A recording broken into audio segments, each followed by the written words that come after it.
que tu veux acquérir, je ne sais pas trop quoi. Certainement aussi, tu te dis que là, ma foi est en train de vaciller.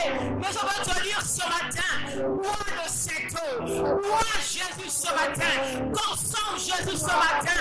Bien aimé de manière indéfinie. Ne te dis pas que je veux juste prendre un peu de Jésus, alléluia. Jésus veut que tu le prennes entièrement. Que tu décharges toutes tes réflexions sur lui. Que tu décharges toutes tes inquiétudes sur lui. Que tu lui donnes tous tes questionnements. Ce qui est sûr, fais-le confiance. Fais-lui confiance. Alléluia. Et dis-toi, Seigneur, je n'ai que toi ce matin. Et dis-toi, Jésus, je n'ai que toi. Et dis-toi, je n'ai que toi, Seigneur. J'ai essayé de compter sur les hommes. Oh, quelle déception. J'ai essayé de compter sur ma propre connaissance. Quelle déception. Seigneur, ce matin, je décide encore de te placer devant. Seigneur, ce matin, je décide encore de te tenir la main. Alléluia. Moi, je n'ai que Jésus. Si tu m'enlèves, je n'aurai plus rien. La la la la la la la la.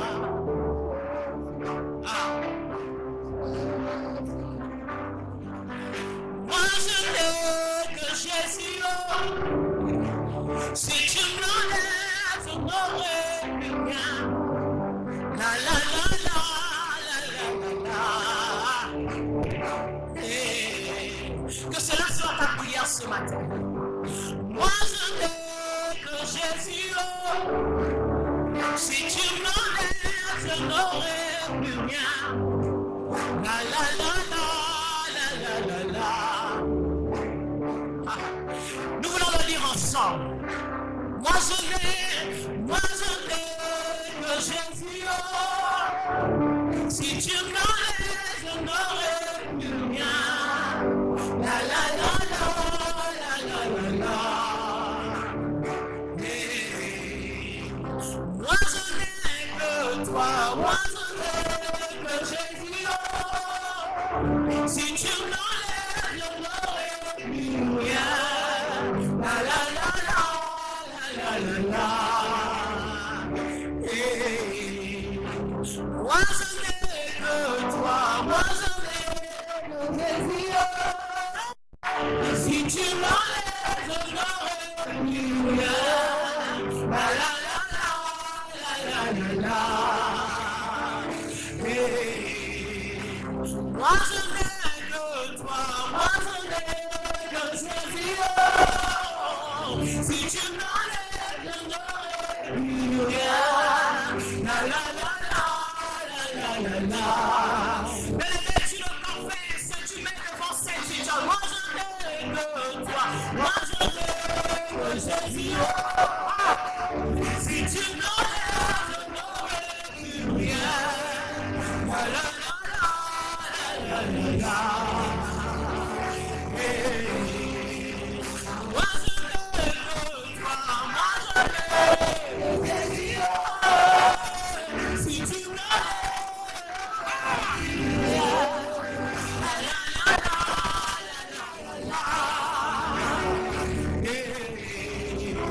moi je n'ai que toi, moi je n'ai que Jésus.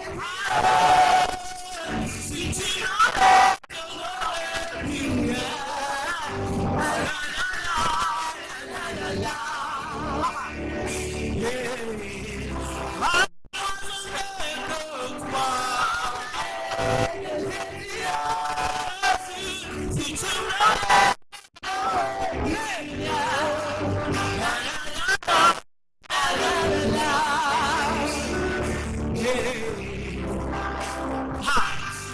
à cet instant, j'ai l'image de cette femme qui a souffert de la perte de sang. Vous savez, lorsqu'une femme, excusez-moi, avons parlé, lorsqu'une femme a son cycle mensuel, c'est souvent assez difficile. Les 7 jours, les 4 jours que nous faisons avec, c'est souvent assez lourd. Mais la Bible dit que cette femme a vécu combien d'années avec cette maladie? Et là, elle entend quelque part qu'il y a le Messie qui est en train d'arriver. Elle a su que s'il ne serait-ce qu'un seul instant, je me mettais à toucher le bord de la robe de cet homme, certainement la solution à mon problème sera, la solution à mon problème c'est lui qui m'aime. Et elle s'est dit, moi je n'ai que cet homme-là. Elle s'est dit, moi je ne peux pas, je dois toucher cet homme. Parce que c'est de lui que j'aurai ma guérison. Parce que c'est de lui que j'aurai la réponse à mon problème. Et elle s'est faufilée. Moi je veux que toi, moi je veux que je si tu m'appelles, tu as la la la la la la la. Yeah. I'm gonna love toi, moi je si tu m'appelles, tu as la la la la la. Yeah. Alors cette femme, pendant qu'elle se disait, c'est en lui que je vois mon miracle. Elle se disait, c'est en lui que je vois ma guérison. Elle se dit, c'est en lui, je sais que si je le touche, je serai guéri. Maman, elle n'a pas regardé aux gens qui étaient devant elle. Et combien de fois dans notre vie chrétienne nous avons des obstacles? Combien de fois dans notre vie chrétienne nous avons des obstacles? Combien de fois il y a des situations qui viennent parfois se manifester afin de nous éloigner de la parole, afin de nous éloigner du but. Mais cette femme a dit là, c'est mon jour, c'est mon jour. Moi je n'ai que cet homme-là. Moi je n'ai que toi. Si tu m'enlèves,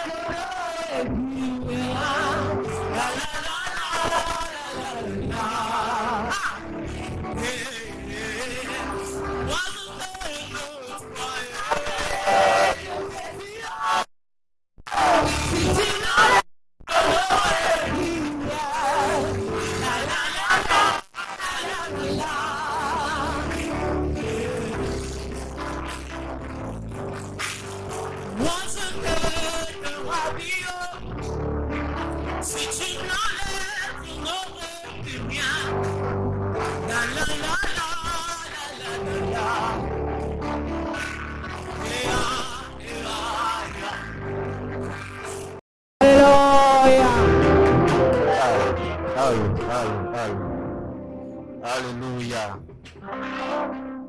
Ah. J'ai eu peur, j'ai cru que c'était moi qu'on devait acclamer. Alléluia. Non, il n'y a que Jésus qui doit être acclamé ici. Amen. Est-ce qu'on peut encore donner une offrande d'acclamation pour ce Dieu?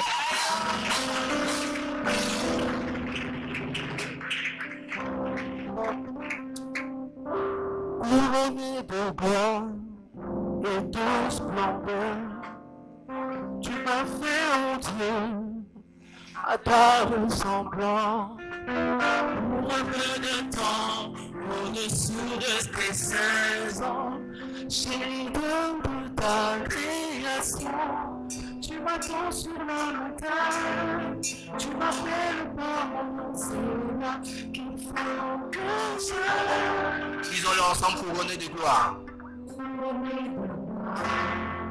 Et tu m'as fait, Seigneur, à ta ressemblance. Pour un peu de temps, en dessous de tes saints anges, j'ai de ta création. Tu m'attends sur la montagne, tu m'appelles par c'est là qu'il faut que je... Ils ont leur couronné de gloire, alléluia. En de splendeur, tu m'as fait, Seigneur, à ta ressemblance, pour un peu de temps, en dessous de tes seins, c'est de ta création. Tu m'attends sur la montagne, tu m'appelles par mon nom, c'est là qu'il faut que j'ai rendez-vous au sommet. Est-ce qu'on peut le dire ensemble? J'ai rendez-vous au sommet. J'ai rendez-vous au sommet. Moi j'ai rendez-vous au sommet. J'ai rendez-vous au sommet. Nous avons rendez-vous au sommet. J'ai rendez-vous au sommet.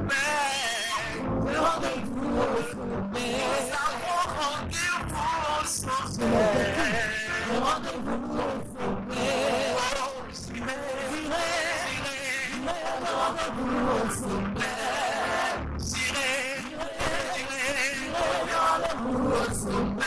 J'ai rendez-vous au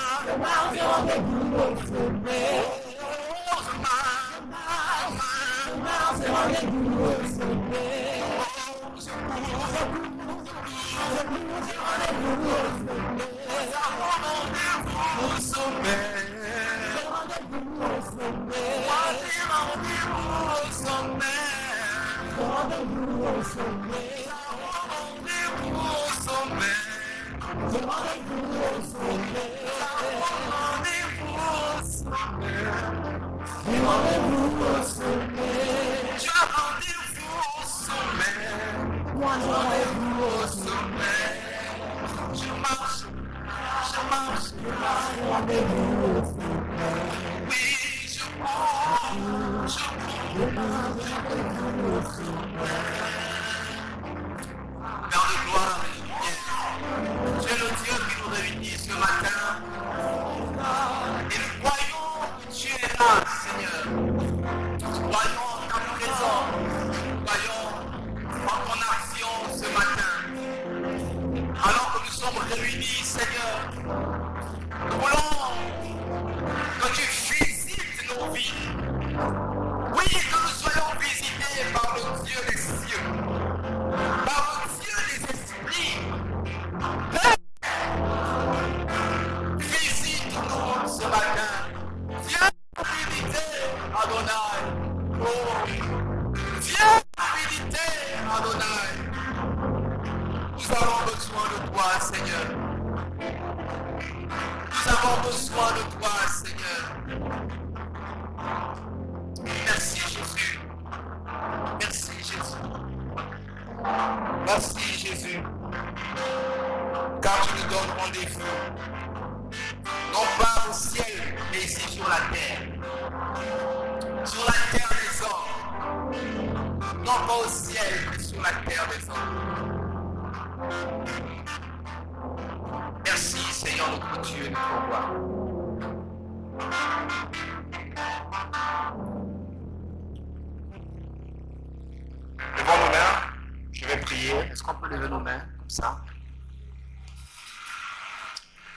Prie avec moi, donne-moi un son du piano s'il te plaît. Prie avec moi ce matin, Seigneur Jésus.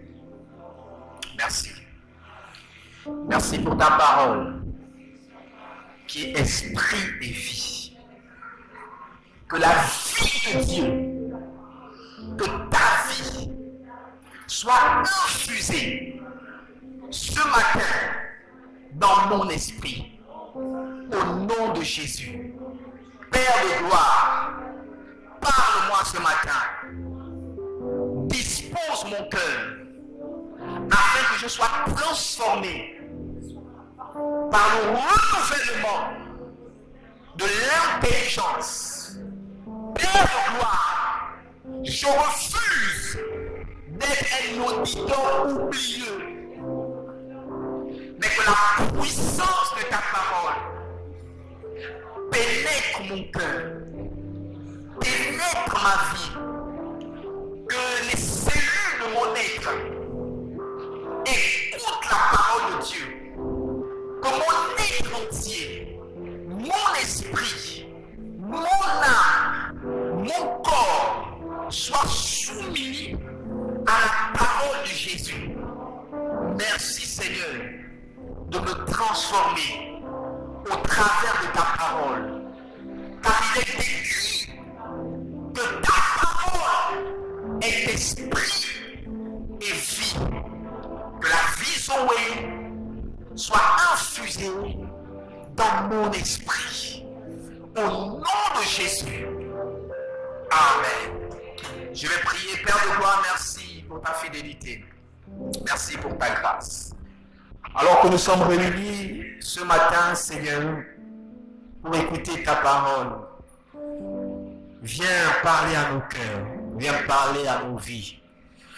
Père de gloire et de lumière, merci pour ta fidélité. Merci pour ta grâce. Que je l'efface ce matin et que toi, Saint-Esprit, tu viens parler à ce peuple. Que toi, Saint-Esprit, tu puisses me parler, car je suis le premier concerné par la parole qui sort de toi. J'ai besoin de toi, Seigneur. J'ai besoin que tu m'aides. Que tu m'aides, Seigneur, afin que je sois meilleur. Je soumets, Seigneur, ma pensée captive à ton obéissance. Je soumets l'atmosphère de ce matin. Parle comment les règnes en maître souverain ce matin. Au nom puissant de Jésus-Christ. Amen. Est-ce qu'on peut acclamer encore le Seigneur ce matin? Ce matin, mais les quelques mots que le Saint-Esprit a mis dans mon être, je veux partager cela avec vous. Alléluia. Le réveil spirituel. Je bénis le Seigneur pour ta présence ce matin. Je bénis le Seigneur pour nos parents spirituels, le pasteur et son époux, les deux révérends. Vous savez, c'est une grâce qu'un homme donne la possibilité à ses collaborateurs et par ricochet ses enfants de pouvoir intervenir sur la chair. Il y a des congrégations où ce n'est presque pas possible. On donne les enfants prêcher à l'école du dimanche, même chez les jeunes. Même chez les jeunes là-bas, c'est dur. À Québec, par exemple, chez les jeunes, même c'est compliqué pour qu'un évangéliste prêche. Mais Dieu nous a fait grâce ici de pouvoir intervenir sur cette chair. Et nous voulons davantage honorer cette chair. Alléluia. Parce que la chair, elle est sacrée. C'est vrai que nous sommes dans une génération là où on banalise le sacré. Nous sommes dans une génération où ce qui doit être sacré est devenu banal. On méprise les choses saintes. Mais Dieu ne change pas. Dieu est saint. Et les choses saintes seront toujours saines. Alléluia. Parce que Dieu, il est saint. Laissez ceux qui méprisent ces choses. Laissez-les. Laissez-les mépriser les choses de Dieu. Laissez-les insulter. Laissez-les, piétiner ces choses. Mais leur fin sera tragique. Parce que on ne se moque pas de Dieu. Ce qu'un homme aura semé, il le moissonnera. Alléluia. C'est pourquoi je tiens encore à nous interpeller, nous qui prenons part à la chair, c'est beaucoup de confiance que de se tenir là et de parler de la part de Jésus-Christ, de se tenir là et de chanter, de se tenir là et de présider, de se tenir là et d'exhorter. Nous prenons part à l'autel de Dieu. Et nous devons à chaque fois nous préparer lorsqu'on a la possibilité de le faire. Alléluia. Ne prenons pas cela de façon banale parce que Dieu a un regard dessus. Amen. Alors, nous voulons parler du réveil spirituel, comme je l'ai dit, et nous voulons ouvrir la Bible ce matin dans le livre de Juges, chapitre 6, versets 11 à 16. Le réveil spirituel. Juges, chapitre 6, verset 11 au verset 16. Quelqu'un va nous faire une première lecture.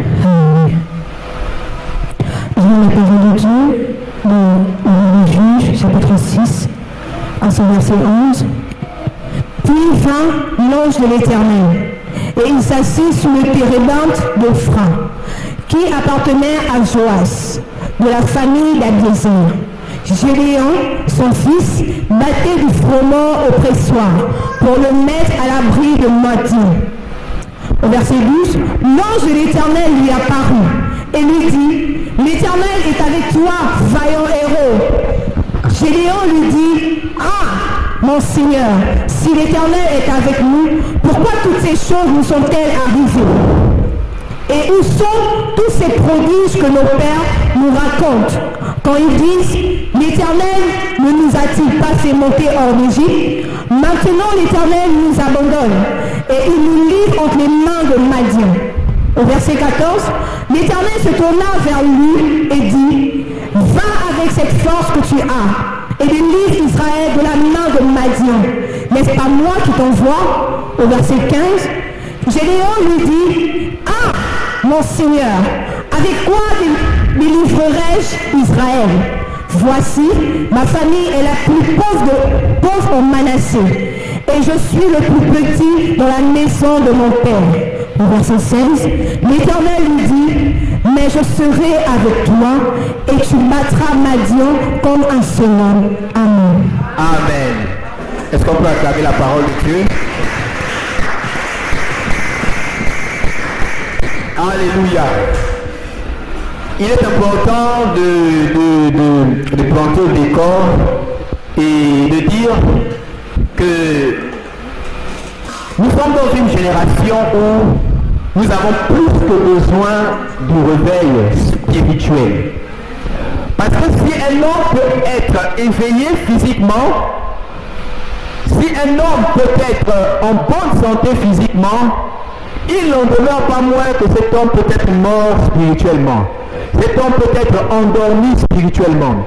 Et la génération dans laquelle nous sommes, nous avons ardemment, nous avons vraiment besoin d'un réveil spirituel. Depuis l'église primitive, il s'est toujours produit des réveils, même dans l'Ancien Testament, à l'ère des prophètes, avant l'ère chrétienne. Il y avait justement des périodes là où Israël était endormi spirituellement parlant. Et donc Dieu passait soit par la parole d'un prophète ou soit par un roi révolutionnaire qui venait justement rétablir le texte de Dieu, qui venait remettre le culte de Dieu. Souvenons-nous de l'épisode du roi Akab avec Jézabel. Jézabel avait justement entrepris une démarche d'éliminer tous les prophètes de Dieu. Elle avait entrepris la démarche de tuer tous les prophètes de l'Éternel. Bien sûr parce que son mari, qui était un roi faible, qui était un roi, j'ai envie de dire, déchu déjà par Dieu. Donc c'était Jézabel, en vérité, qui dirigeait Israël, le royaume du Nord plus précisément en ce temps-là. Et il y avait un seul prophète qui restait selon lui, le prophète Élie.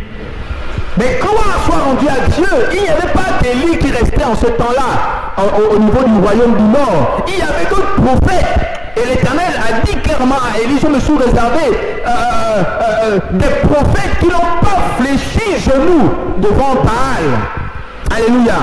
Et donc Élie est venu apporter le réveil spirituel par une confrontation avec les prophètes de Baal.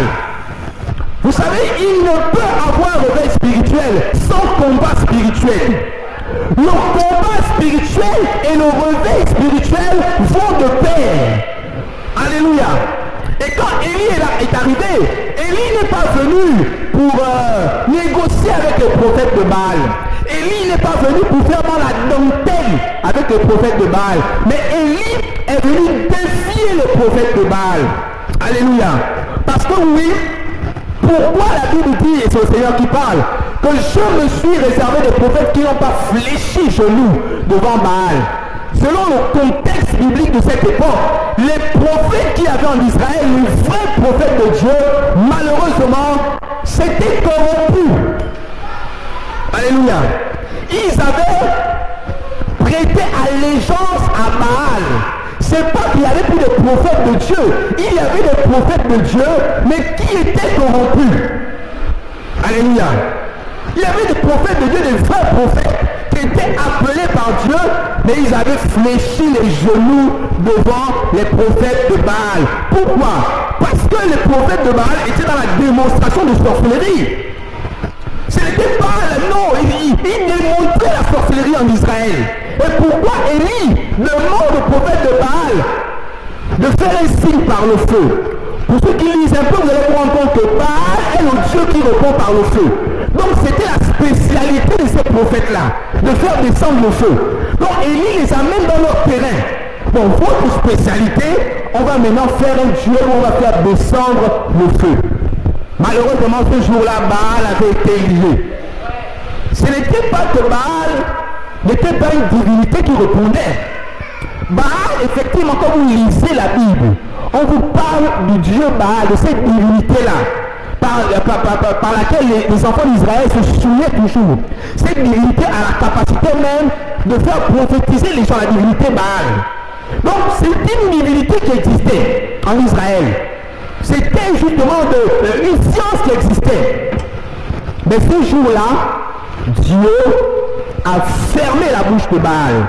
Il a lié cette petite divinité. Parce que oui, c'est une petite divinité devant l'Éternel. Alléluia. Et donc du coup, Élie a lancé ce défi et vous connaissez la suite du texte. Donc nous avons plus que besoin dans cette génération du réveil spirituel. Parce qu'aujourd'hui, le Dieu, la divinité Baal continue d'exercer sous une autre forme. Souvenez-vous que les divinités ne meurent pas. Les esprits ne meurent pas.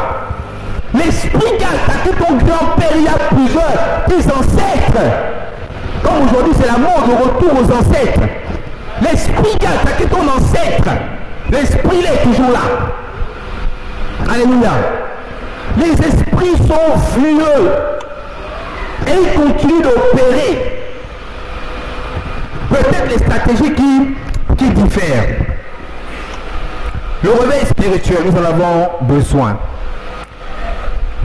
Nous allons lire quelques définitions. Le réveil spirituel, le retour à l'état d'éveil. Le réveil, c'est le retour à l'état d'éveil. Le réveil, c'est la prise de conscience d'une réalité. La prise de conscience d'une réalité. Le réveil, c'est l'action de se rendre compte des faits. Alléluia. C'est l'action de se rendre compte des faits.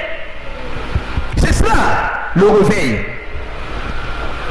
Et donc, si nous disons que le réveil, la première définition, c'est l'état de réveil. Ça veut dire que on était dans un état de sommeil, ou dans un état d'ignorance, ou dans un état de méconnaissance. Et lorsque nous rentrons dans le réveil, justement, c'est parce que nous réalisons un certain état. Et donc nous décidons d'agir. La spiritualité, parce que nous parlons du réveil spirituel, c'est le caractère de ceux qui touchent à l'immatérialité.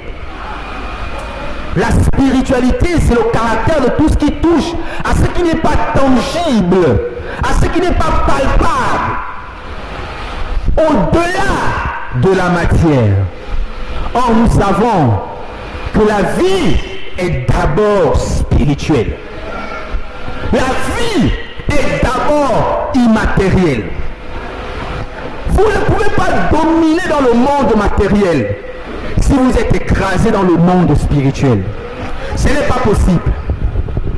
Vous devez être éveillé spirituellement pour pouvoir espérer dominer dans le monde matériel. Donc revenons dans notre texte ici. Il est question de Gédéon. Gédéon est un homme, parce que ce n'était plus un garçon, un homme israélite qui justement sentait une incohérence avec son état et ce que les pères ont dit. Gédéon sentait un mal-être. Il était gêné. Mais comment ce Dieu-là, dont on m'a parlé, qu'il a fendu la mer, il a fait ceci, mais comment ce Dieu-là nous laisse dans un état où nous sommes esclaves, où nous sommes réduits à rien? Madian n'était pas un grand peuple dans la contrée de Canaan. Pour ceux qui lisent un peu, Madian, c'était l'un des plus petits peuples. Et quand vous lisez bien le texte, Madian ne dominait même pas Israël seul. Il y avait notre roi qui venait appuyer à Madian. Mais comment un petit peuple comme Madian va nous dominer de telle sorte qu'on est devenu esclave? Il y a une contradiction entre ce que j'ai entendu de Dieu et ce que je vis. Alléluia. Et nous sommes plusieurs dans cet état. Nous avons entendu parler de Dieu. Ça, c'est qu'un Dieu qui reste dans la Bible.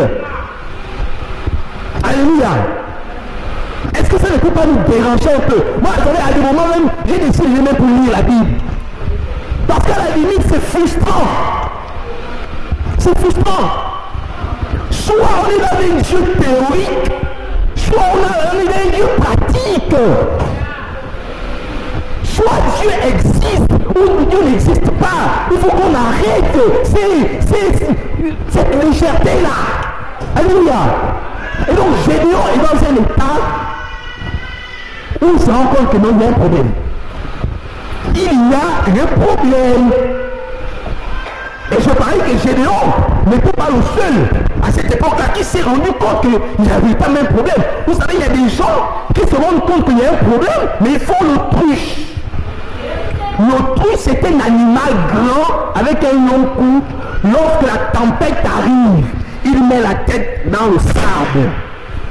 Et tout son corps est dehors. Il pense se cacher de la tempête. Mais il ne sait pas que la tempête va l'enlever. C'est ça l'autruche. Il y a un problème, mais écoute, bon, je crois que ça va aller. Non, ça ne va pas aller. Il y a un problème. Et il faut se rendre compte de ce problème dans la génération à laquelle nous appartenons. Alléluia. Dieu n'est pas un Dieu de la chatte. Non. Et Gédéon, il est dans cette condition. Il est dans cette condition. On va directement attaquer le verset 12. L'ange de l'Éternel lui apparut et lui dit: l'Éternel est avec toi, vaillant héros. C'est contradictoire. Je ne peux pas être un vaillant héros. L'Éternel que j'ai entendu, je n'ai pas vécu, j'ai entendu. Et nous sommes beaucoup comme ça là qui avons entendu qu'il paraît que Dieu guérit, qu'il paraît que Dieu restaure, qu'il paraît que Dieu se révèle aux gens, qu'il paraît que Jésus-Christ a apparu à telle ou telle personne, qu'il paraît que le Seigneur a fait telle ou telle action, qu'il paraît qu'il fait marcher les paralytiques. Mais nous n'avons jamais vu ça. Il faut qu'on se dise la vérité. Nous n'avons pas vu ça. On a entendu qu'il paraît qu'il y a ça. Nous n'avons pas vu ça. Nous n'avons pas vu. Oh Dieu est un Dieu expérimental. Lorsqu'on dit qu'on croit sans avoir vu, croire sans avoir vu ne veut pas dire croire sans avoir expérimenté. Alléluia. Il faut bien noter ça. Croire sans avoir vu ne veut pas dire croire sans avoir expérimenté. Vous ne pouvez pas être né de nouveau. Vous ne pouvez pas croire à Yeshua, à Jésus, si vous ne l'avez pas expérimenté. La foi, c'est pas tellement évident, je crois, oui. Seigneur, je crois. Non. Il y a l'expérience dedans. On doit expérimenter Dieu. Oui, on doit expérimenter Dieu. On doit vivre Dieu en nous. Nous devons vivre Dieu en nous. Et Gédéon s'insurge. Dieu vient l'appeler vaillant héros. L'Éternel est avec toi. Écoutez la réponse de Gédéon. Le verset 12. Verset 13. Gédéon lui dit, ah, mon Seigneur, si l'Éternel est avec nous, pourquoi toutes ces choses nous sont-elles arrivées? Donc d'abord, si l'Éternel est avec nous, mais comment moi je suis comme ça? Alléluia. Il faudrait qu'on puisse se poser ce genre de questions dans cette génération. Alléluia. On ne peut pas dire que notre Dieu est un grand Dieu, notre Dieu est celui qui fait ceci, notre Dieu est celui qui fait cela.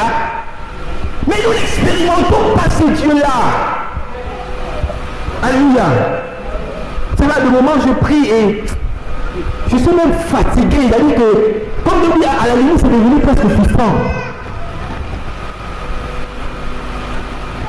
C'est devenu frustrant. Parce que soit on tombe devenu des partis politiques ou bien des associations à caractère non lucratif où on se réunit et puis on développe sur des thèmes comme le Lions Club, machin et tout. On va faire des dons dans des orphelinats et puis on se limite là. On arrête de dire qu'on croit un Dieu qui agit.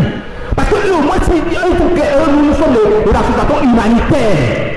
Voilà, on pose nos actions, on se réunit, on parle sur le thème, écoutez, comment accélérer la croissance, comment bien vivre en famille, comment, comment bien prendre soin de son environnement, car nous protégeons l'environnement, on développe, et puis on s'arrête là. Qu'on arrête de vouloir mettre la spiritualité, alors que nous n'expérimentons pas spirituellement ce Dieu. Alléluia. Et nous avons besoin dans cette génération-là. Moi-même, je vous ai dit dès le départ que moi-même je suis dedans. Alléluia. Nous avons besoin du réveil spirituel. Nous en avons besoin. Nous en avons besoin. Nous avons besoin de ce réveil.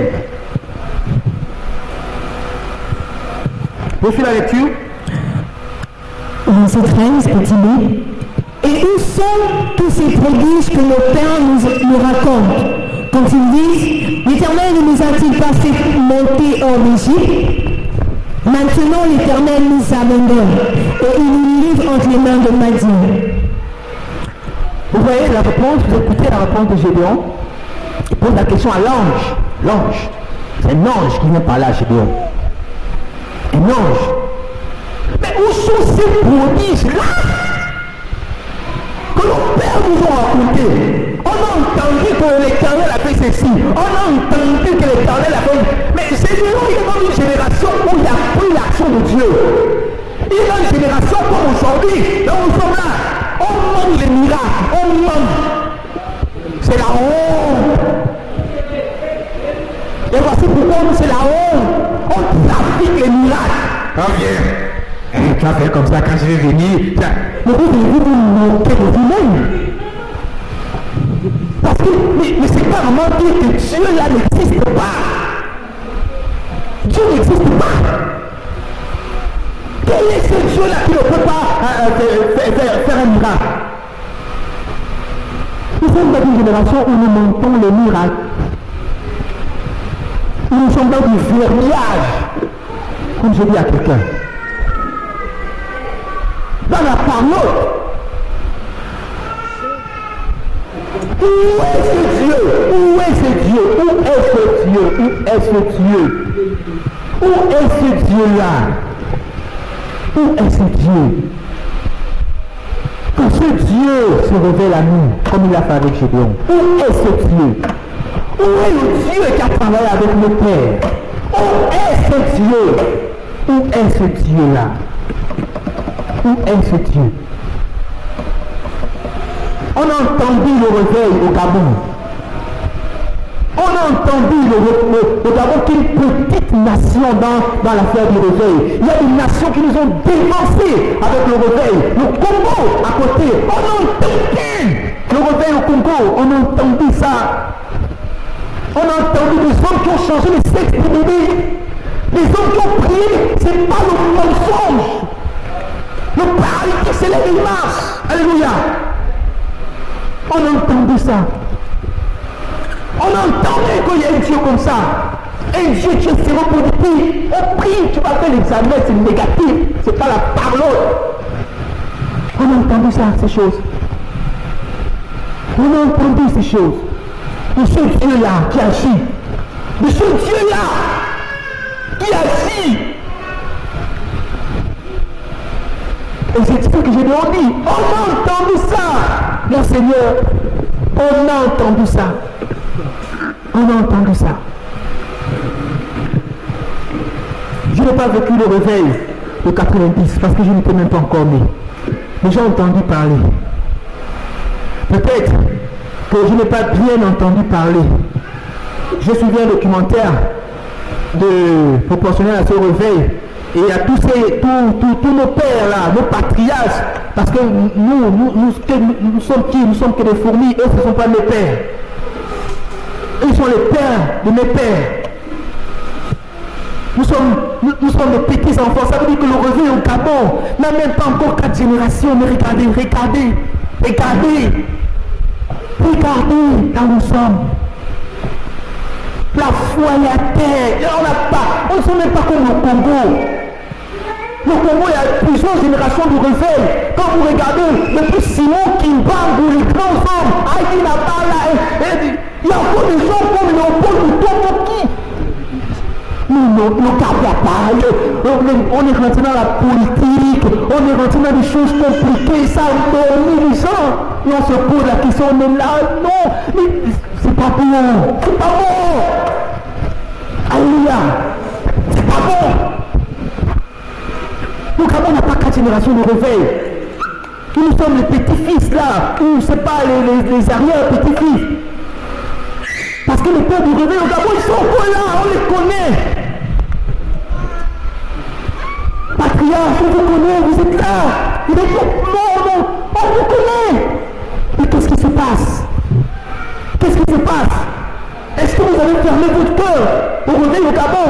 Parce que c'est vous qui avez commencé avec cette affaire. Qu'est-ce qui se passe? Que nous, vos enfants, vos arrière-enfants, on n'arrive pas à prier et parler, c'est l'image. Qu'est-ce qui se passe? Mon Père, dites-nous. Dites-nous. Il faut nous dire qu'est-ce qui se passe. On nous insulte dans les réseaux sociaux. Les gens s'élèvent. Des gamins s'élèvent, ils nous insultent. Qu'est-ce qui se passe? Il faut nous dire. Le réveil au Gabon, on n'a pas 4 générations. Nous sommes là fatigués. Fatigués. Et j'ai dit, on rappelle ça l'ange. Non. Regarde. On a entendu que on a entendu la mer et tout. On a entendu ça. Par la déclenche, on a entendu. Où c'est Dieu? Poursuis la lecture, s'il te plaît.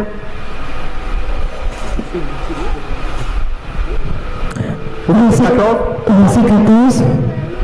L'Éternel se tourna vers lui et dit: Va avec cette force que tu as et délivre Israël de la main de Madian.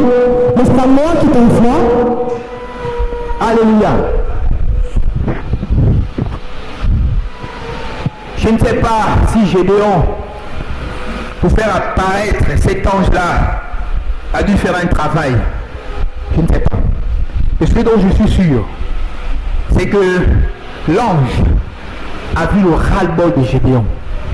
C'est-à-dire que Gédéon était dans un état où Gédéon ne s'est pas accommodé à la situation. Comme j'ai dit au départ, il y avait un mal-être qui rongeait Gédéon. Il y avait un mal-être qui rongeait Gédéon. Et donc il y a quelque chose qui n'allait pas. Il y n'allait pas. Et chacun d'entre nous, nous devons se rendre compte qu'il y a quelque chose qui ne va pas dans cette génération. Il y a quelque chose qui ne va pas en nous. Il y a quelque chose qui ne va pas. Est-ce qu'on doit faire 100 jours de jeûne? Qu'est-ce qu'on va faire? Il y a quelque chose qui ne va pas. Nous avons besoin de quelque chose. Nous avons besoin d'une apparition de l'ange. Alléluia. Nous avons besoin que l'ange apparaisse dans notre chambre, dans notre salon, dans l'église. Nous avons besoin de l'apparition de l'ange. Alléluia. Car sans apparition d'ange, il n'y a pas le réveil. Le réveil ne se décrète pas le bon jour non plus. Allez bon. On prie, allez, on va maintenant être réveillé. Arrêtez ça. Arrêtons ça. Le réveil, ce n'est pas la révélation. C'est pas la révélation. Et nous avons besoin de la révélation maintenant, des sang de l'Éternel. Nous avons besoin que le Saint-Esprit en nous, que nous avons fait dormir, qu'il ouvre nos yeux, qu'il ouvre nos oreilles. Nous avons besoin de ça dans cette génération. Nous en avons besoin. Alléluia. Nous en avons besoin. L'Église a besoin de ça. La vie n'est pas que matérielle. La vie n'est pas que matérielle. À le moment comme je vous dis, je prie, je suis épuisé. Ah, ça c'est quel monteur comme ça, mon Dieu. Il faut qu'on se dise la vérité. Il faut qu'on se dise. Ah mon Dieu, ça c'est quelle histoire. Ça c'est quelle longueur. Tu pries, Seigneur, tu cherches Dieu. Tu veux atteindre une autre fréquence. Et c'est dur. Alléluia. C'est dur pour entrer dans cette fréquence-là. Avec toute la distraction qui est autour. Il y a un problème. Il y a un problème. Nous avons besoin de la révélation de l'ange. Nous en avons besoin. Nous avons besoin que le Saint-Esprit illumine les yeux de nos cœurs. Illumine les yeux de nos cœurs. Ce n'est pas par hasard que tu es dans cette génération. Nous sommes dans cette génération afin d'accomplir les desseins de Dieu. Alléluia. Un royaume divisé contre lui ne peut jamais être fort. Cette parole-là, c'est Jésus qui l'a dite. C'est Jésus qui a dit. Et il dit cette parole vis-à-vis de qui? Vis-à-vis du royaume des ténèbres. Il dit, si Satan chasse Satan, comment son royaume va être bâti? C'est pas possible. Un royaume divisé contre lui ne peut pas être fort. Alléluia. C'est pas possible. Et nous sommes dans une génération où entre nous, nous nous insultons. Entre nous, nous nous combattons. Parce que nous sommes morts. Il faut qu'on soit franc avec nous-mêmes. Nous sommes morts. On fait les choses dans la chair.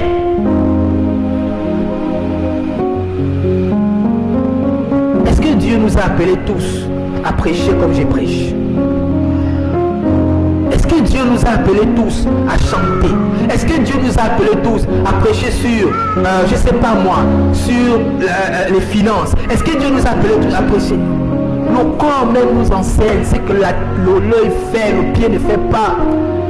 Mais nous, dans la francophonie au Gabon, si quelqu'un ne prêche pas comme dans le couloir que je prêche, il n'est pas de Dieu, c'est la honte.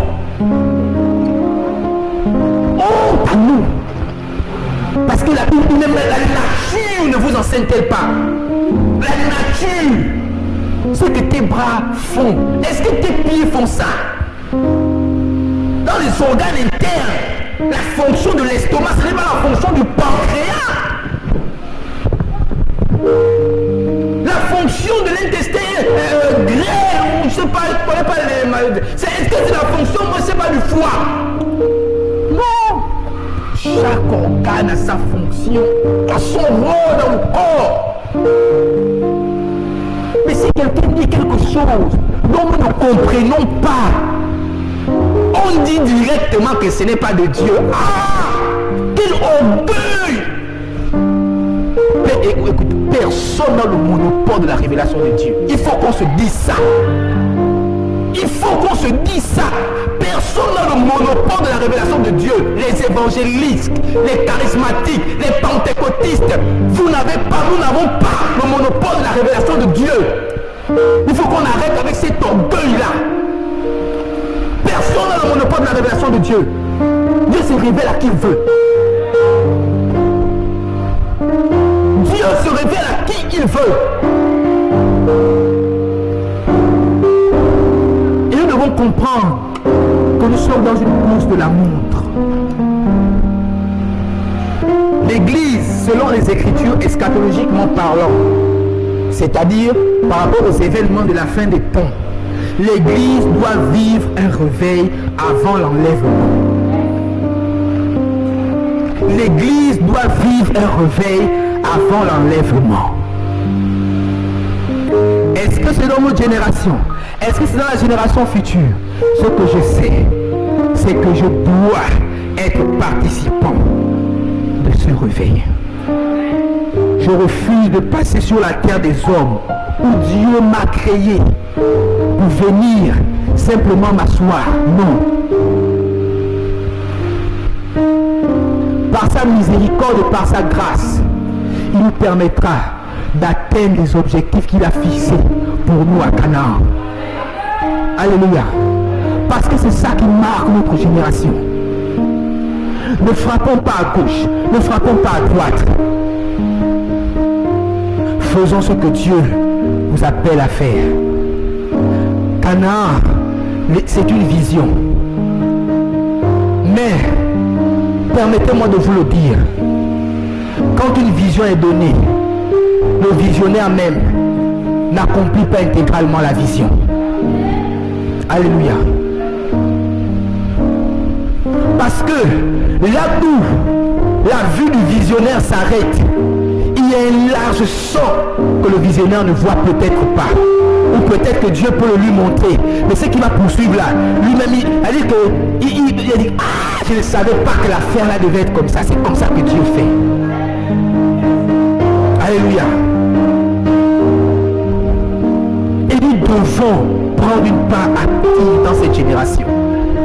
Ce n'est pas seulement ici, au Vin. Je parle de façon nationale et internationale. Alléluia.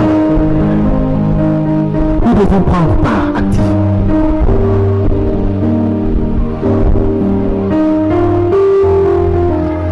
Nous devons prendre part à cela.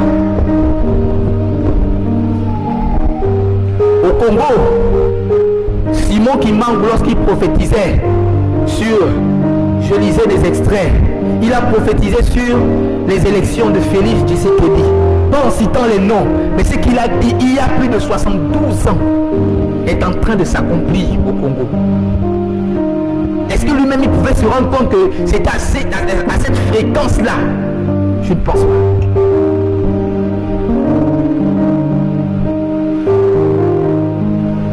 Je parie que Haïdi Nabala ne pouvait pas imaginer que son nom devait être prononcé. Alors moi je suis gabonais, je suis au Gabon.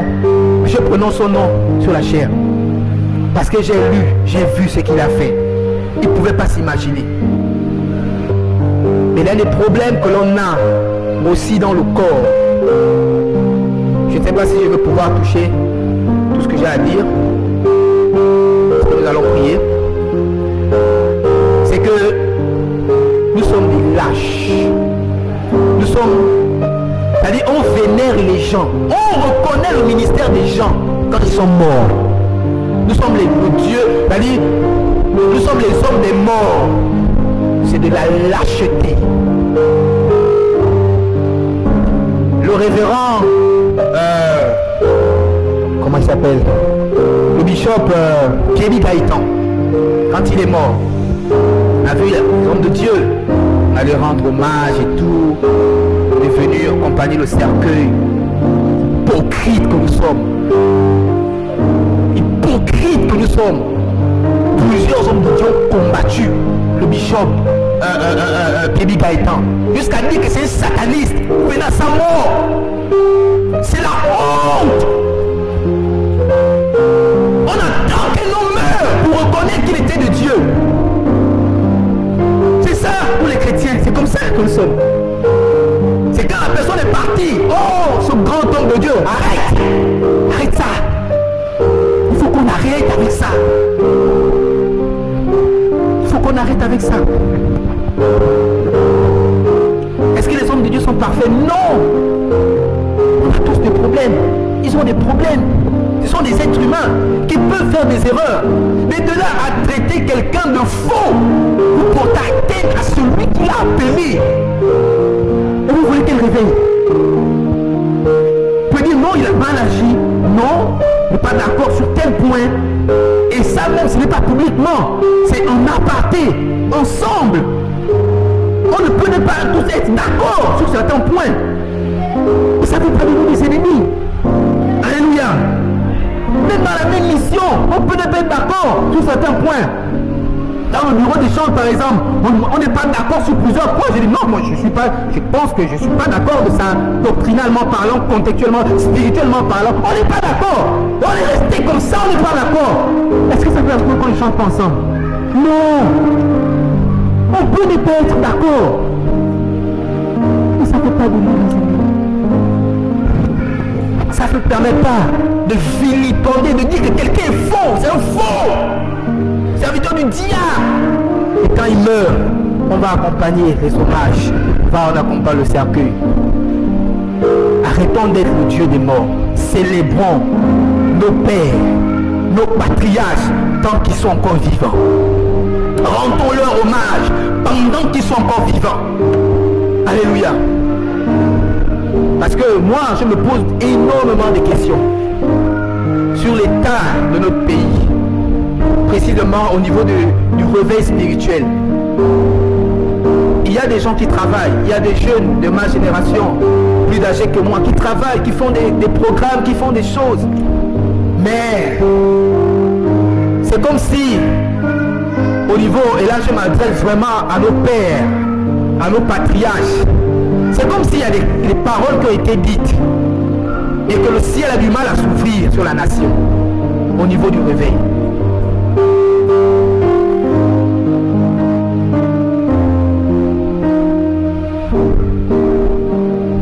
Nous avons besoin de la révélation du Dieu qui parle et le paralytique s'élève et il marche. Inviter les hommes de Dieu de l'extérieur, c'est très bien, nous en avons besoin. Quand nous avons besoin d'être confrontés à d'autres fonctions. Mais nous devons, nous-mêmes après, être capables de reproduire ce que nous avons vu qui est venu de l'extérieur. Parce que quand quelqu'un vient, il ne vient pas seulement pour prêcher. Il vient avec un dépôt qu'il laisse quand il part.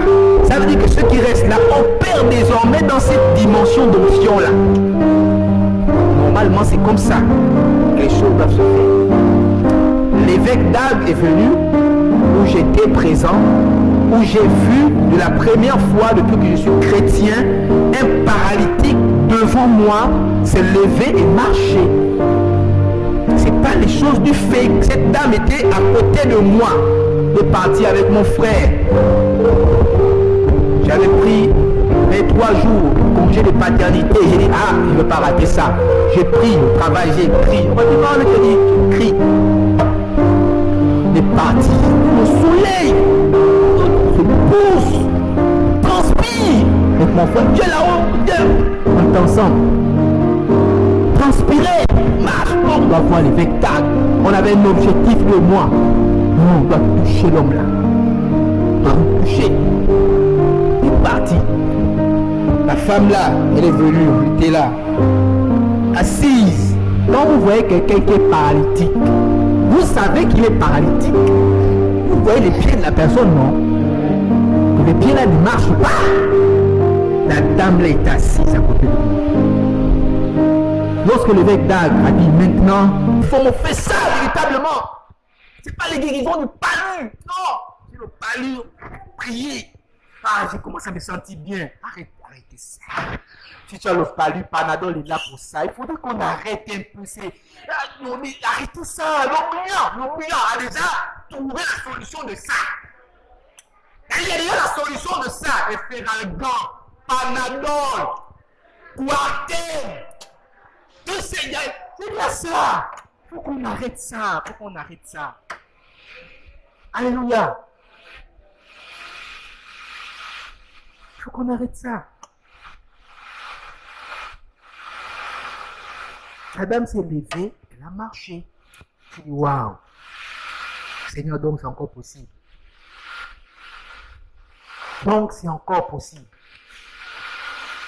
Alléluia. Et effectivement, on a atteint le but. Mon frère et moi, le jour qui a suivi, il dit tous ceux qui sont malades, venez devant. Tous ceux qui sont malades. Je dis, ah mon Dieu, on est là, moi je suis malade. Je me suis levé. Les gars du protocole, parce que le protocole était trop compliqué. Je ne veux pas avoir dit, mon frère, là, tu me vois là. Je suis malade. Je suis souffrant. Il est passé, il est ah, là. Non.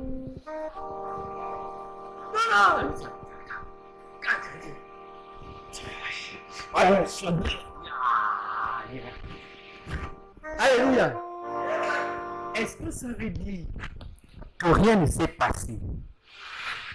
Cette chose, vous savez, il y a certaines choses qui ne peuvent pas déclencher, même si elles sont là.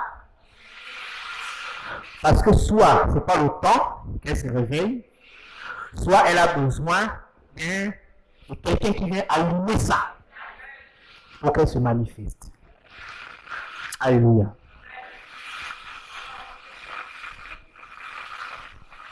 Il m'a touché et la campagne s'est poursuivie. Au moins, ça m'a permis de voir un paralytique se lever et marcher. Alléluia. Et au Gabon, nous avons besoin du réveil. Dans cette génération, nous avons besoin du réveil. Nous avons besoin du réveil. Termine le texte, s'il te plaît. Au verset 15, Gédéon lui dit, ah, mon Seigneur, avec quoi délivrerai-je Israël? Voici, ma famille est la plus pauvre au Manassé et je suis le plus petit de la maison de mon père.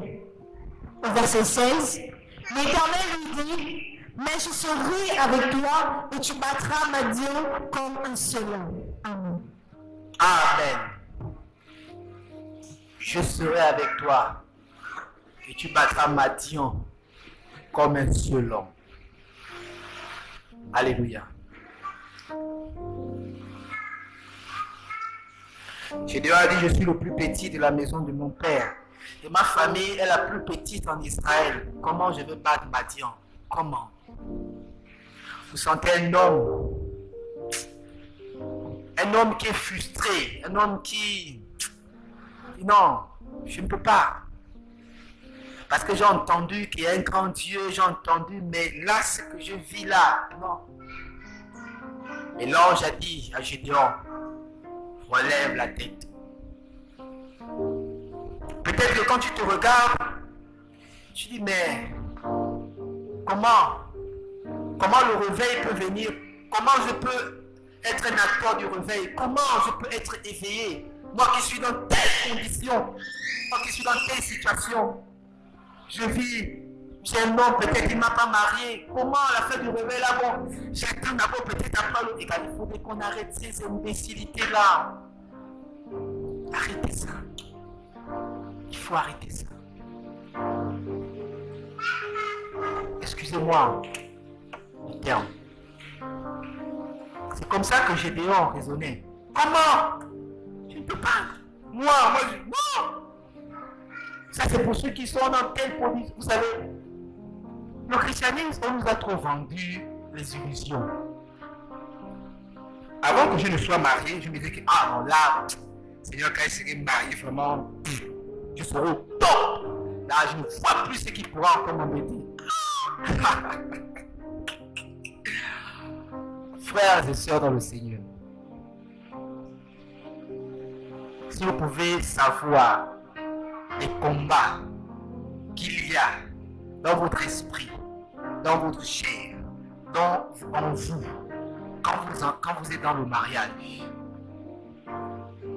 et puis quand vous êtes chrétien, quand vous êtes serviteur de Dieu. Voici pourquoi il faut éviter de juger les gens vite. Il faut faire très attention. Tant que vous n'êtes pas au niveau de cette personne-là, évitez de trop vite parler. Parce que quand vous allez arriver là, vous allez vous rendre compte que non, c'est compliqué ici comme ça là. Et vous allez vous cacher. Parce que vous avez trop vite parlé. Le mariage ne vous garantit rien du tout. Écoutez-moi. Le mariage vous met à l'abri de rien du tout. De rien du tout. Ce qu'il faut parler au niveau de nous les hommes, c'est quand tu te maries même, que tu as mille et une tentations concernant le sexe opposé. Je vous dis la vérité. Le mariage vous expose même. Ça vous livre, j'ai envie de dire. Parce que le manteau qui vous gardait a été enlevé. Ce qui fait en sorte qu'on marche dans la sanctification en nous préservant des femmes, de tout ce qu'il y a. Quand on est dans le célibat, il y a un manteau qui nous garde. Il y a un manteau. Peut-être que vous ne savez pas. Et dès lors que tu te maries, les anges enlèvent ce manteau-là. Il n'est plus avec toi. Et maintenant, tu dois te discipliner. Alléluia. Ce n'est pas le jeu. Donc ça ne viendra pas régler. Si c'est comme ça que tu calcules, ça ne viendra pas régler. Je disais à un ami, un frère, que si, avant le mariage, tu es léger dans ce domaine des femmes-là, quand tu seras marié, pensant que ça va venir régler le problème, tu seras un monstre. J'ai dit que tu vas faire le besoin à un niveau que toi-même tu vas te rendre compte de comment c'est moi qui pose ces actions-là. Parenthèse fermée. Donc si tu raisonnes comme ça, tu es à côté de la plaque. C'est maintenant. Peut-être que tu te dis comme j'ai dit, oh non, moi je ne peux pas, je n'ai pas telle position. Oh, comment je... Écoute-moi. Si tu entends ce message ce matin, c'est parce que Dieu veut que tu sois acteur du réveil. Le Saint-Esprit veut que tu sois acteur du réveil. Tu dois soupirer. Le mal-être là, ça doit être ton partage. Ça doit être ton partage, quel que soit ton âge. Ça doit être ton partage. Ça doit être ton partage. Quelle que soit ta position dans ta famille, quelle que soit ta position, nous avons besoin de ça dans cette nation, Seigneur. Pas un réveil sensationnel, pas un réveil qui ne va pas durer. Qu'après la réunion, puis non, on revient. Non, Seigneur, nous voulons soupirer après les choses qui te concernent, les choses de Dieu. Nous en avons besoin, Seigneur. Montre, comme tu as montré à Gédéon. Révèle-nous, comme tu as révélé à Gédéon. Envoie ton ange nous parler. Que la révélation de l'ange soit notre partage. Que la révélation de l'ange soit notre partage. Cette nation a besoin de toi, Seigneur. Cette nation a besoin de toi. Cette nation a besoin de toi. Nous avons besoin de toi. Nous avons besoin de ce Dieu-là. De ce grand Dieu. Nous en avons besoin. Nous allons chuter par là. Lis-moi un dernier texte.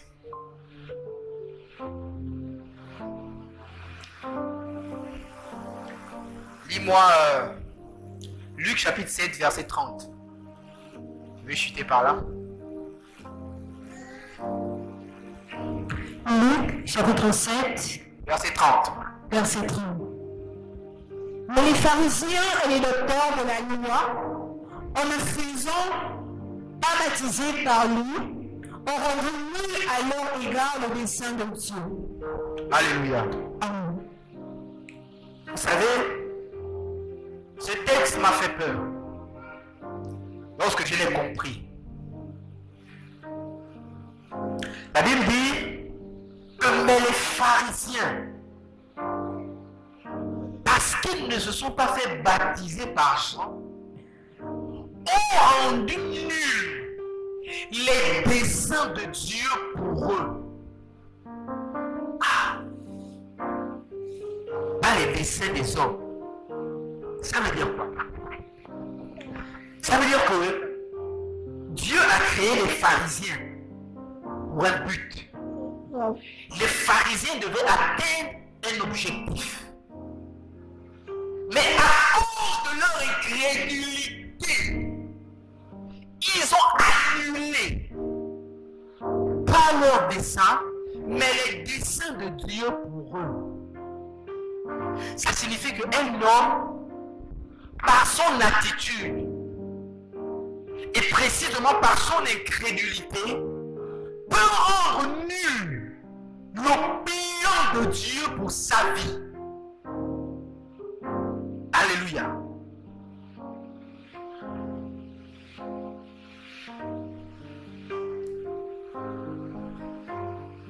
Nous devons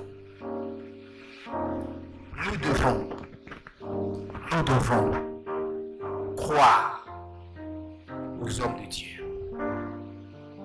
Est-ce que je suis en train de dire que tous les hommes de Dieu sont parfaits ou qu'il n'y a pas de infiltrés? Si. Mais croyez-moi, nous devons croire aux serviteurs et aux hommes que Dieu met devant nous. Nous devons croire en eux. Nous devons croire en leur message. Nous devons croire qu'ils sont appelés de Dieu.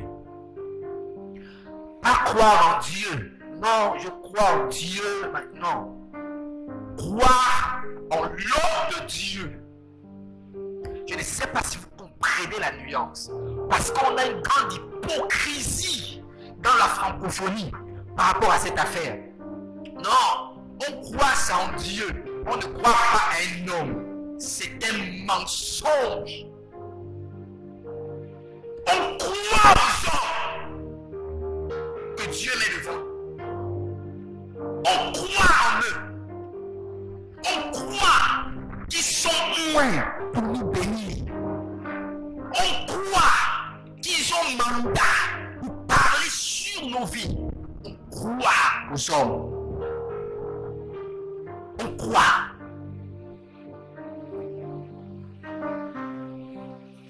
On croit aux hommes. Les habitants, dans Actes, l'histoire de Tabitha, ils ont cru en Pierre. Ils n'ont pas dit, oh, Seigneur Jésus, viens. Non, ils ont dit, s'il y a quelqu'un qui peut ressusciter la dame là, c'est Pierre, c'est toi. Ils ont cru en Pierre. Nous devons croire aux hommes que Dieu met devant nous. Nous devons croire en leur appel, croire en leur ministère. Arrêtons d'être incrédules. Arrêtons de prendre ces hommes comme étant des hommes ordinaires. Si vous prenez un homme de Dieu comme étant un homme ordinaire, vous aurez la récompense de l'homme ordinaire. Et si votre destinée est rattachée à lui, vous êtes en train de rendre nul les desseins de Dieu pour votre vie. Dis la vérité.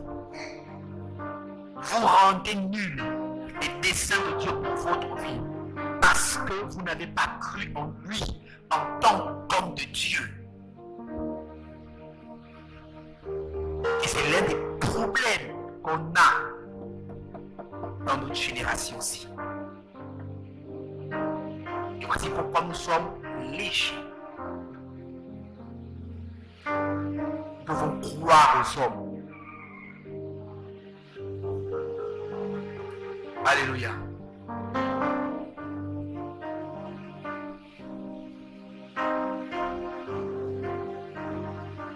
Il y a des éléments qui emmènent le réveil.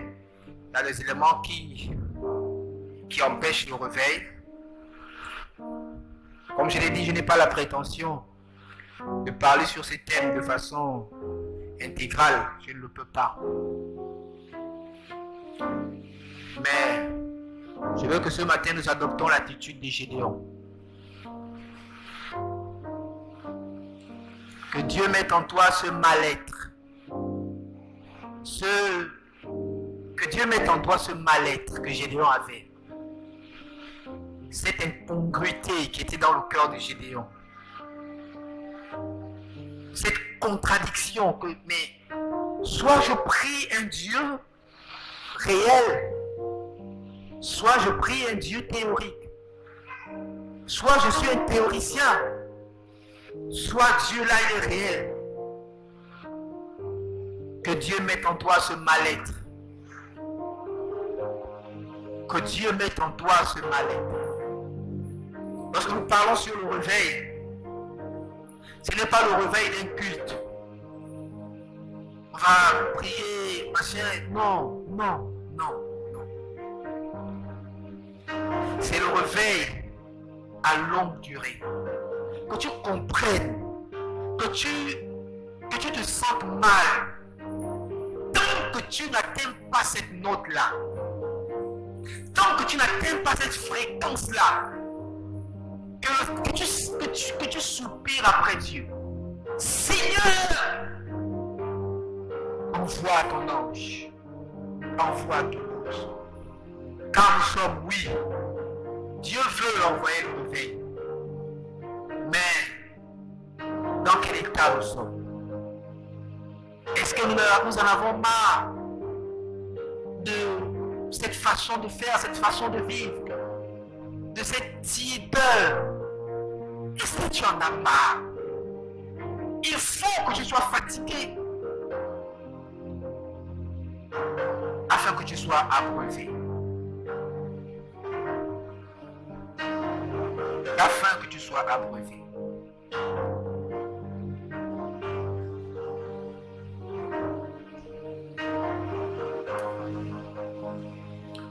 Devant nous-mêmes, nous allons prier ensemble. J'ai entendu cette parole et je crois fondamentalement que tout ce temps que nous sommes, nous avons besoin du réveil. Oui, nous avons besoin du réveil.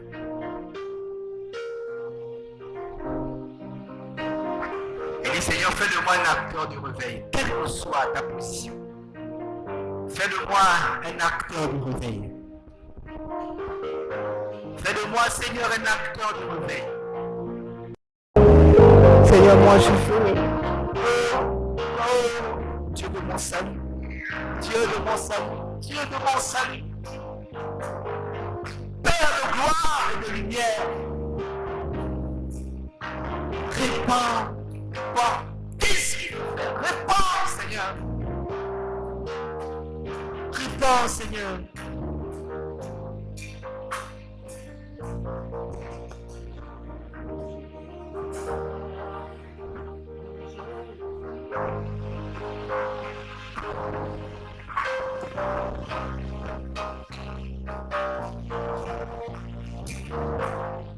Est-ce que tu peux t'approcher si tu veux que je prie sur toi? Ce n'est pas obligatoire. Tu ressens vraiment ça. Je veux prier sur toi. Tu veux te toucher. De telle sorte que tu exerces ton don à un autre palier. De telle sorte que tu sens en toi quelque chose bouge. Que tu sens que tu quittes tes paliers à un autre. Je veux toucher le Dieu. Je ne suis pas Dieu. Mais je crois que Dieu peut, s'il veut passer par moi. Pour activer quelque chose en toi. Pour déclencher quelque chose en toi. Si je le veux. Oui, Seigneur, si tu le veux. Si tu le veux, je vais exercer mon don à un autre palier. Je vais quitter d'un point A à un point B. Je vais sentir, lorsque je suis dans ma maison, Seigneur, à genoux en train de prier, je vais avoir des vibrations de l'ange.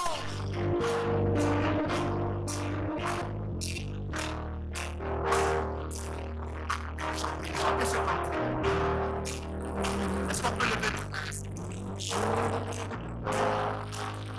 Réalise les paroles. Chante par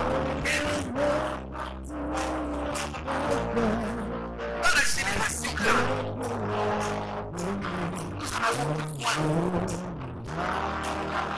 Nous en avons besoin.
Si vous êtes là, c'est parce que vous voulez quitter les palais. C'est parce que vous voulez exercer votre don à une autre dimension. Ce n'est pas moi. C'est Dieu qui m'a dit de faire comme ça. Et donc je crois que c'est Dieu qui va vous toucher. Il va changer votre temps de prière. Il va changer votre temps à la maison. Et vous allez sentir en vous que quelque chose s'est produit. Ce n'est pas moi. Je n'ai pas la capacité de le faire. C'est le Dieu qui m'a décidé. Il peut toucher. Le Seigneur. Il peut.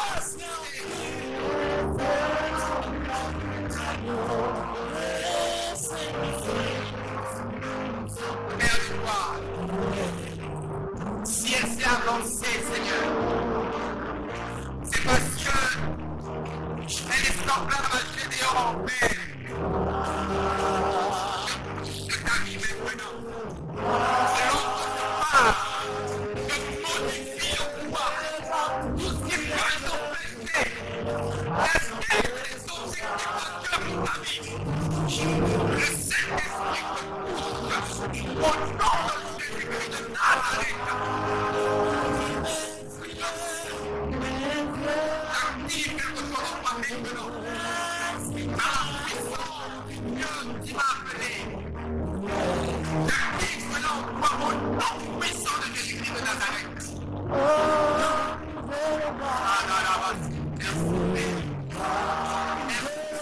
Merci Seigneur.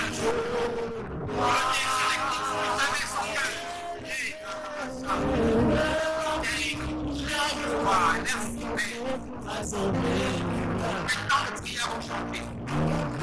Dans l'intimité avec qui va chanter.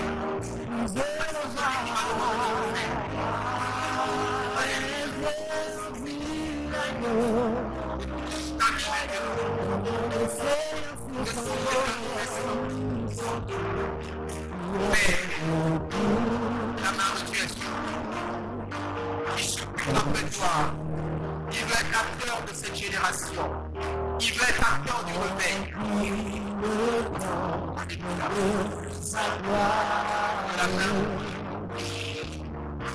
La main, Dieu des esprits qui sont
merci,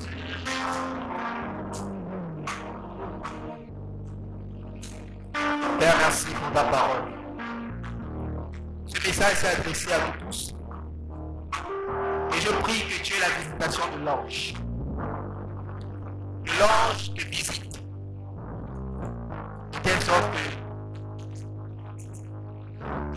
tu sois toi-même conscient que quelque chose est pour lui. Je crois en la vie de la parole de Jésus-Christ. Je crois à l'envie, à la vie dans ce qu'il dit. Et même si tu ne peux pas avancer, je crois fondamentalement que tu as besoin de ce réveil, tout comme moi. Et je prie que l'ange nous visite tout ce temps que nous sommes. Que nous soyons visités par l'ange. De telle sorte que notre vie change. Notre appel change. Comme il a dit à Gédéon, va avec la force que tu as.